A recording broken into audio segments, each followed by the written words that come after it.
Hello, I'm Christian Gottsacker, and welcome to my car. I want to talk about inspiration.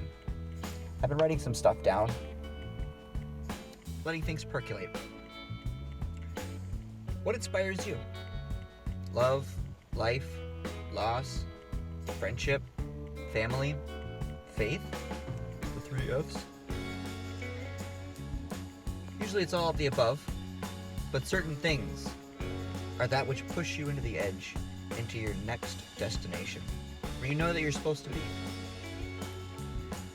When I was young, I was always really into animation. Always. Every different cartoon, I wanted to figure out how they did this, that, the other thing, how they maintained the frames. And one thing that just blew my mind constantly was how they were capable of animating the mouth and synchronizing that with the voices. And I always loved cartoon voices. I was just inspired by voice actors. The fact that it's like a career for some people always inspired me. I always loved drawing and doing voices and whatnot. And later on, I found that I really liked video games. I thought it was very cool. My first games I ever played were Rayman and Earthworm Jim on the computer. And to me, it was a fantastic experience because I was actually controlling the cartoon. And I never was driven or thought I had an understanding of enough to get started until I was around the middle school age. And my parents finally let me watch South Park. The cool thing about that is it was probably too early, but who cares, right? Your parents were watching it. You felt like you'd graduated from The Simpsons. Let's move on to South Park. Once I started watching South Park, and I noticed immediately what it was that they were accomplishing here. Now, I'd seen Wallace and Gromit and all kinds of different mediums of expressing exactly what it is you wish your characters in your portrait to do. And South Park, to me, was a call. All these guys did was cut out some pieces of paper and take a frame, move it around, take a frame, and I was like, that's it. Why have I been making it so challenging? Probably because I wanted to do something a bit more 2D. But I digress. I started using Legos, and then I started using felt. I don't remember why felt, but we had lots of it, and not that much construction paper at the time, so I was using that to play around with characters that me and my sister had made up, and years previous, we were always making up characters, and a lot of our stuffed animals and whatnot were, they all had personalities. They all had an identity. They had character, charisma, drives, goals, things that they didn't like about themselves or whatever. So it was very difficult to mine for characters to use for a cartoon.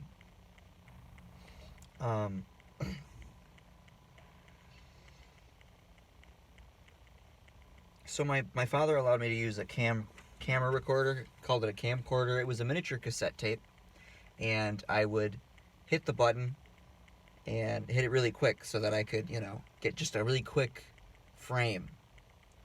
And it was marvelous. Marvelously bad, but still important. And I initially started with Legos, and I was just trying to get a feel for, will this work? Will I be able to portray motion in a 3D space? Because I really wanted to do a Nick Park kind of thing, but I used Legos. And not the little Legos, I'm talking about the big fat bricks. And I wanted to get creative with it. It didn't turn out the way I wanted to, but it still turned out. It was still animated. I attempted to add in my own voice work at the time to give dialogue to these characters to help accentuate their motivation by sounding out each vowel and consonant in each frame, because it's like a regular camera, so it's recording not only sound but also video. So you would just get And it's those things where you create your own inspiration too. I was inspired by what I had done to keep moving forward or to keep building on what I had been experiencing and what I've been doing with myself. So I eventually moved to felt, then cut out pieces of paper, and that's when I was actually getting really good.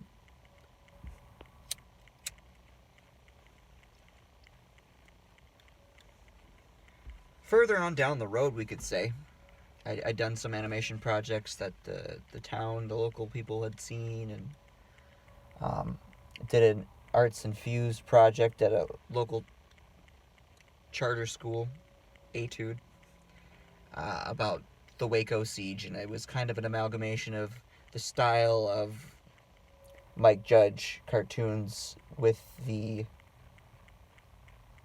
ingredients of South Park. It was like cut out, but I drew everything by hand first and foremost, so they had a bit more style to them. And that turned out fantastically. And I even cheated the vocals again, but it was really fun because I'd left in, some moving mouth parts here and there. And everything was I was going with it. Every time I ever did these projects, I never storyboarded, waterboarded, I never surfboarded. I never wrote a whole lot. I like to just ad-lib everything. And it was fun.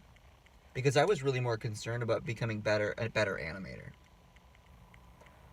And one thing I will say, though, is in recent times, I've been very disinterested in Flash animation. I was really hoping for more artists, especially in Adult Swim, to step outside of that and using computers and to move backwards a bit and carry a different attention to detail from the now with a medium from the past. But I could do that at some point, maybe. I've always wanted to be on YouTube since I've been watching it. And that was also around the time, I would say, that I was starting to watch YouTube. And recently, I'd say creators like John Ward and especially Sam Hyde, not necessarily for their content, though. John Ward is a true world champion. I saw how Sam Hyde just didn't care. I have seen so many YouTubers who are really great at editing, and Sam Hyde just didn't care. He just ran the video. Why not?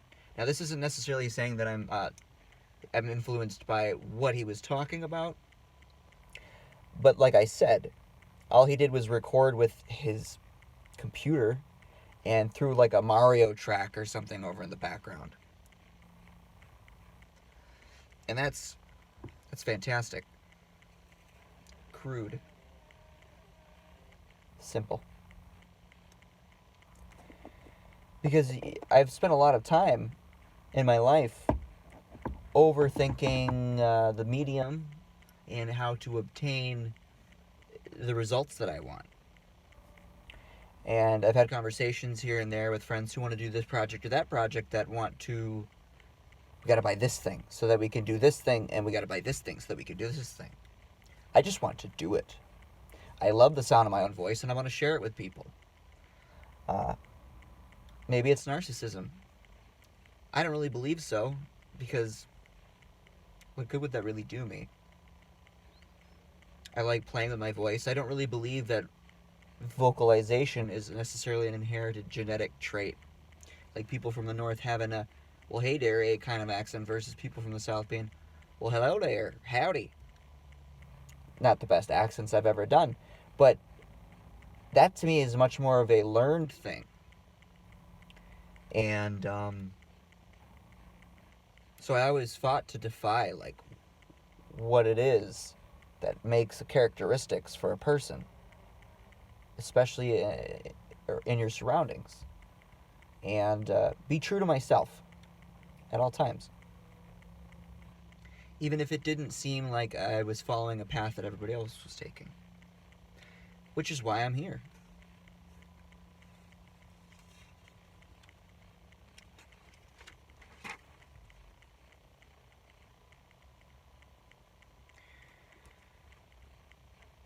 YouTube is a fantastic place, and I don't really believe that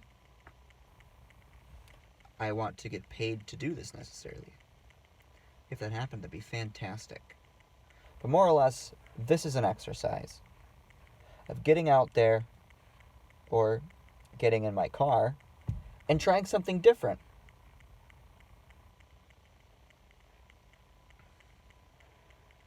Building a different foundation.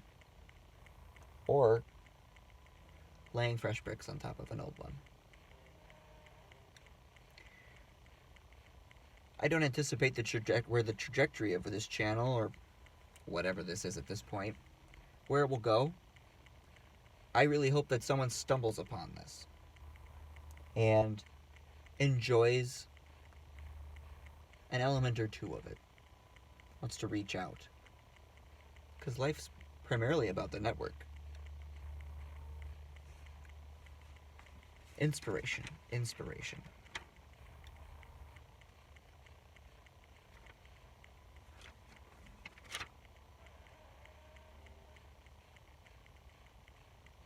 There's an emotional melody to all of life that I love solving, soothing and healing.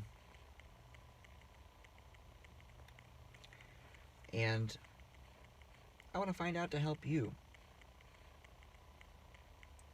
How I can help you soothe. One thing that's beautiful is that almost any time that I'm in a rough situation, one of my favorite YouTubers, Civvy11, always posts a fantastic video. Almost as if it was a psychic thing. He posts videos about Doom and Duke Nukem. Whenever he does, it's always at a point where I really need it. John Ward, he's recently been doing On Sundays We Rest. I saw the evolution of that after one of his songs. But it's a beautiful thing. Instead of being malicious and or overbearing in the comedy, political diatribe area, he takes a break on a specific day and brings to the table something that's positive, something that feeds your soul a little bit, or a lot, and that's phenomenal. These people inspire me. My father inspires me. He used to be an entertainer. Now he's a police officer. Go figure. I know none of us really know what we're supposed to do or who we really are sometimes. But that's why when we start truly dancing with life, that is when we find out where our groove is. I hope you've enjoyed this. I went a little over the 10-minute mark. I keep it simple. It's the beginning. And perhaps this will be a great adventure for all of us. I bid thee adieu, and I hope you have a wonderful night, day, or whenever you watch this. God bless, and catch you next time.